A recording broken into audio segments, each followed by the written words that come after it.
अभी फिलहाल इंडिया में कौन से बिजनेसेस को आपको ऐसा लगता है कि हाँ, ये आगे फ्यूचर में बहुत बढ़िया कर पाएंगे इस કેટેગરી में? ભારતને વિકસિત ભારત દેશ બનાવવાની જર્નીની અંદર તમે જે પ્રમાણે અમને સાથ આપી રહ્યા છો એ બદલ તમારો ખૂબ ખૂબ આભાર અને thank you for choosing this particular topic two watch because આ પર્ટિક્યુલર ટોપિકથી તમે બિઝનેસ ક્ષેત્રે લાઈફ ક્ષેત્રે પર્સનલ લાઈફ ક્ષેત્રે ક્યાંક ને ક્યાંક ડેવલપ થશો અને તમે જો આ પર્ટિક્યુલર ક્લિપનો ફૂલ પોડકાસ્ટ જોવા માંગો છો તો તમે અમારી મેઇન યુટ્યુબ ચેનલ આકાશ ઉકાણી ચેનલ પર જઈ શકો છો, ત્યાં સબસ્ક્રાઇબ કરી શકો છો કે જ્યાં એવરી સેટરડે અમે નવા પોડકાસ્ટ અપલોડ કરીએ છીએ અને આ આકાશ ઉકાણી ક્લિપ ચેનલ પર અમે અમારા ફૂલ પોડકાસ્ટમાંથી મોસ્ટ વેલ્યુએબલ ટોપિકને નાનકડી ક્લિપ સ્વરૂપે તમારા સામે રાખીએ છીએ અને એવરી ડે અપલોડ કરીએ છીએ. Then hit subscribe button to this channel as well. તમે અમારી સાથે ડેઇલી અપડેટ્સ માટે અમને ઇન્સ્ટાગ્રામ ચેનલ પર પણ ફોલો કરી શકો છો જો તમે બધી જ આ પ્રોસેસ કરી દીધી છે. And enjoy the show. देखो ऐसा है, उसको जनरलाइज करना मुश्किल है. Depend on the fund you are having, depend on the background you are having, depend on the कहाँ पे आप बैठे हैं. ये बहुत सारी चीज़ें देखने के बाद में कोई एक स्पेसिफिक सिचुएशन मेरे को दो तो मैं बहुत इजी से बता पाऊंगा. क्योंकि जनरलाइज करना ना, जैसे मैं बोलूँ तो अगले 15 साल लॉजिस्टिक फील्ड बहुत अच्छा चलेगा. डेफिनेटली. मैं कहता हूँ फार्मा फाड़ू चलेगा, क्योंकि जैसे लोग खा रहे हैं ना तो बीमार तो होने वाला ही है. तो फार्मा चलेगा ही. हाँ. फैशन इंडस्ट्री चल रहा चल है रहा है. और बढ़ रहा है.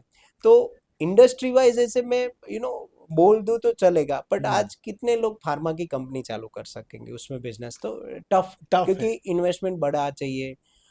उसमें नो हाउ जो है, टेक्निकल नॉलेज ज़्यादा चाहिए. तो आपको लोग ऐसे चाहिएंगे तो उसमें बहुत बड़ा इन्वेस्टमेंट हो जाता है. तो ये बहुत जनरलाइज हो जाएगा. तो मेरा जो आंसर है ना वो हो सकता है कि बहुत रॉन्ग हो. हाँ.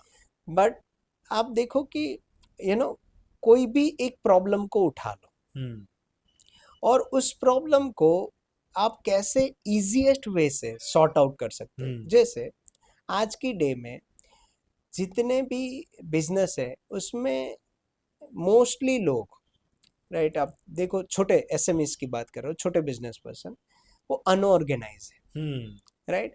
और उसके कारण उनका जो इम्पोर्टेंट काम है ना वो साइड पे रह जाता है और छोटे छोटे काम में उलझ जाते हैं, जिसके कारण उसका बिजनेस ग्रो नहीं हो रहा. आप उनको कोई भी तरीके से आप उसको ऐसे सर्व करो, जैसे 1000 लोगों को आपने ऐसे सर्व किया, जिसके कारण उनको ये इम्पोर्टेंट काम में ध्यान चला गया और वो बहुत इजीली कर पाए. बस ऐसा टूल आपने बना के दे दिया उनको, तो वो उनके लिए एक आशीर्वाद स्वरूप है. तो वो आपको पेमेंट करेंगे तो नेचुरली चलेगा, आपके साथ जुड़े रहेंगे और वो रिकरिंग बिजनेस है, कंटिन्यूस बेसिस पे चले. तो ऐसा कुछ बनाओ. तो टेक्नोलॉजी इज द, मैं तो कह रहा हूँ कि ये इजीएस्ट वे है. मैं इसमें ऐड भी करूँगा, स्पेसिफिकली मैं करूँगा कि जितने भी लोग हैं, आप बिजनेस कर रहे हो, जॉब कर रहे हो, कुछ भी कर रहे हो, आप एआई में ध्यान देना शुरू करो. उसमें बेसिक जो एआई के टूल्स है वो सीख लो. जो नहीं किया तो खतरे में हो. और जो एआई सीख भी लिया तो आपको बहुत इजीली, जैसे मेरे को कोडिंग नहीं आती है, मैं आज ऐप बना सकता हूँ based on AI. Without coding, I can design my own app for any solution if I know the tools. And you know already. हाँ, यानी टूल्स सभी मुझे पता है कौन कौन से टूल. सीखना बाकी है. तो मैं क्या कर रहा हूँ, मेरे नजदीकी लोगों को बोल रहा हूँ कि आप सीखो. आप सीखो. इवन इंक्लूडिंग माय डॉटर, मैं उसको बोला तू सीख. तो ये सीख ले, मैं बताता हूँ कि ऐसे ऐसे ऐप बनाएंगे. तो ऐप बना लिया. अब मैंने ऐप बना के आपको ये सर्व किया, तो आप क्या बोलोगे कि मेरे को ऑर्गेनाइज करके मेरा बिजनेस अच्छा सा ठीक से सेट कर दिया, मैं आराम में आ गया, तो मेरे को महीने के 500 रुपए देने में आपको क्या प्रॉब्लम है? कोई दिक्कत ही नहीं है. और ऐसे 1000 लोग हैं तो मेरी इनकम कितनी होगी? 5 लाख रुपए महीना. ये सारी मल्टीप्लाई इनकम होती है. एग्जैक्टली. और रूटीन है, रेगुलर. अब 5 लाख रुपए कमाना बहुत ईजी हो गया. बट हम क्या करते हैं, हमारा ध्यान उनके प्रॉब्लम पे है ही नहीं, 5 लाख पे है. तो 5 लाख नहीं आएगा, राइट. इजीएस्ट वे क्या प्रॉब्लम है उसको ढूंढो, उसको कैसे सॉर्ट आउट करना है. आपके पास आइडिया नहीं है, 2 लोग एआई वाले ढूंढ लो उसको बिजनेस पार्टनर बना लो, बोले 50% तेरा, हाँ, चल आइडिया मेरा, क्या प्रॉब्लम है? कर सकते हैं ऐसा। 50% तो अपना हुआ ना, 2.5 लाख तो आए, क्या प्रॉब्लम है? 2.5 उसके हुए तो 2.5 तो अपने हैं। लेकिन पूरा पूरा अगर फोकस सारा का सारा मुझे ही चाहिए इसमें रहा, नहीं तो नहीं, आप गए काम से। कभी कभी भी ऐसा नहीं होना डेफिनेटली। चाहिए। वन लास्ट क्वेश्चन कि जब कोई बिजनेस स्टार्ट करता है तब क्या, उस वक्त की क्या सोच रहनी चाहिए? क्योंकि बहुत सारे लोग इन्फ्लुएंस होते हैं कि बहुत सारे ऐसे नेटवर्किंग प्लेटफॉर्म है, बहुत सारे ऐसे लर्निंग प्लेटफॉर्म है, बहुत सारे ऐसे कोचिस हैं। तो एक बंदा जो बिजनेस स्टार्ट करना चाहता है ना, वो देखता सबकी है, हाँ लेकिन बाद में वो कंफ्यूज हो जाता है। और जब मैं भी कंफ्यूज जहां पर हो गया था बिजनेस स्टार्ट करने के दौरान, कि मुझे खुद काम करना चाहिए या मुझे कोई काम करना ही नहीं चाहिए, कब ये माइंडसेट शिफ्ट करना चाहिए और कब, मैं आपकी हाँ हाँ एक्सपर्टीज जो है ना वहां हम्म, पे मैं बात करना चाहता हूँ। हालांकि मेरा एक्सपीरियंस अलग था, लेकिन हाँ मैं जनरलाइज इसको समझना चाहता हूँ सभी के लिए। राइट।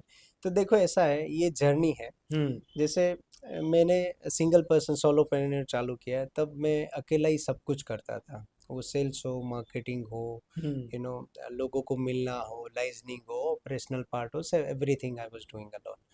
उसके बाद धीरे धीरे मैंने देखा कि ये चीज़ जो है वो मुझे किसी और को देना चाहिए। तो धीरे से मैंने टीम बिल्ड करना स्टार्ट शुरू किया। किया। और बहुत सारी हम तो दो जगह पे काम करते हैं, एजुकेशन साइड और इसमें, तो बहुत सारी चीज़ें हम फ्री में करते थे, हम्म। तो टीम इजीली मिल गई मेरे को, क्योंकि फ्री में करते थे तो वॉलंटियर अच्छे आते थे। हाँ। तो वॉलंटियर के कारण उन लोगों ने बहुत सारा काम ले लिया हम्म। जो मैं खुद करता था। तो बहुत सारे प्रोग्राम्स वो लोग लीड करना चालू किए, वो कंटिन्यू करना। तो क्या होता है, मेरा ध्यान क्या हुआ कि जिसमें मुझे दिख रहा है कि मेरी मास्टरी है, वो पकड़ के रखा मैंने। Get it.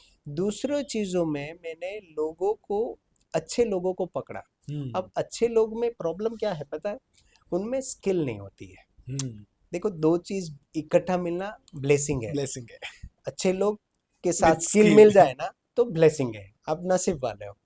बट जनरली कम होता है। तो हम्म। मैंने प्रायोरिटी क्या दी कि अच्छे लोग मिल जाए, उसके बाद मैं उसको स्किल सेट, जैसे हमारे हम्म। प्रोग्राम्स चलते हैं, तो प्रोग्राम से मैं शुरुआती दौर में वो खुद पार्टिसिपेट करते हैं, उसके बाद वो कोच करते हैं, उसके बाद वो हेड कोच बनते हैं, उसके बाद धीरे से वो लीडिंग के लिए तैयार होते तैयार हैं। होता है।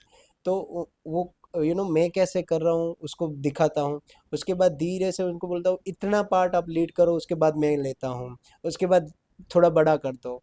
आज वो पूरा इंडिपेंडेंट कर रहे हैं, राइट। यू हैव टू तो train the train team. The period, तो धीरे धीरे जैसे ही वो ट्रेन हो गया, छोड़ दो, हम्म। दूसरे पे ध्यान दो।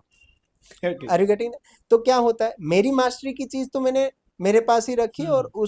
उसमें जैसे बिजनेस कंसल्टिंग है, उसमें मेरे को मजा भी आता है, और उसमें मुझे बहुत ज्यादा इंटरेस्ट भी है। तो ये मास्टरी मैंने पकड़ के रखी है। हम्म। और उसका जो मेजर पार्ट है, यानी जिसमें लीडरशिप डेवलपमेंट पार्ट है, वो हम्म। मैंने पकड़ के रखा है। हम्म। नीचे का पार्ट इवन मैंने, हर बार मैं बोलता हूँ कि बॉस दूसरे हैं, हाँ। वो मेरे लिए डिसाइड करते हैं कि मेरे को कहाँ जाना, कहा जाए। मैं का क्या काम करूंगा। तो ऑपरेशनल पार्ट, ऑर्गेनाइजिंग पार्ट, वो टीम करते हैं। हम्म। अब मैं डिसाइड नहीं करता कि मेरे को कहाँ पे कब जाना है। दे डिसाइड कि कौन से प्रोजेक्ट में कब क्या करना है, कैसे करना है, they decide, because as a intern लेके उनको ग्रूम किया, हम्म। धीरे धीरे धीरे दे धीरे, नो एवरीथिंग। राइट। नाउ एक एक चीज बढ़ाते गए, उनको सिखाते गए, तो वो डेवलप हो गए और वो पूरा प्रोजेक्ट संभाले। हम्म। अब मुझे क्या करना है? तो जो लीडरशिप टीम है, उनका डेवलपमेंट का काम, उनकी मानसिकता का काम, माइंडसेट का काम, उनकी स्किल सेट का काम मैं देखता हूँ। हम्म। बाकी जो ऑपरेशनल पार्ट है, दूसरे डिपार्टमेंट जैसे एचआर है, मार्केटिंग, ये सब चीजें वो टीम देखती। टीम देखती तो है। क्या होता है, धीरे धीरे ग्रूम करके छोड़ा। हम्म। ऐसा है। जैसे ही विश्वास, देखो नियम क्या रखा था, 80%, 70 to 80% मुझे विश्वास है कि ठीक कर लेंगे, छोड़ दिया। हम क्या करते हैं, 100% मेरे जैसा करे ना, तब नहीं, ये नहीं, नियम कोई में नहीं नहीं करेगा। रहना है। 70% हो गया, ओके, गलती करने दो, कोई प्रॉब्लम नहीं, गलती करे सुधार लो, क्या प्रॉब्लम है, हाँ। राइट। और हम अपने दरवाजे सब हमेशा खुले रखो, यानी गलती करे तब गुस्सा नहीं करना है, एक्सेस देना है। वो कभी भी आके स्वीकार कर सके कि मैंने ये गलती की, you are there, hmm. Right, backend में खड़े, उनको धकेल दो आगे कि तुम जाओ कुछ भी करो, मैं हूं, हम्म। टेंशन मत लो। ये हो जाएगा ना, तो वो तैयार हो जाएंगे, राइट। तो कॉन्फिडेंस भी जैसे, आएगा। हाँ, तो जैसे ही तैयार हो जाए, ऐसे ठीक है। अब ये नीचे वाले जो भी व्यक्ति है ना, हम्म, उसको ट्रेन करो कि वो नीचे तैयार कर पाए। That's the job. यहां तक किया ना, बस उसका आपके बाद, उसके बाद क्या है, ये व्यक्ति इसको ट्रेन करेगा, वो नीचे ट्रेन करेगा, वो वैसे चलता ही रहेगा। तो ये तीसरा लेवल जिसने अचीव कर लिया ना, वो फ्री हो जाएगा। उसके बाद आपको कोई भी रोक नहीं सकता ग्रोथ के लिए।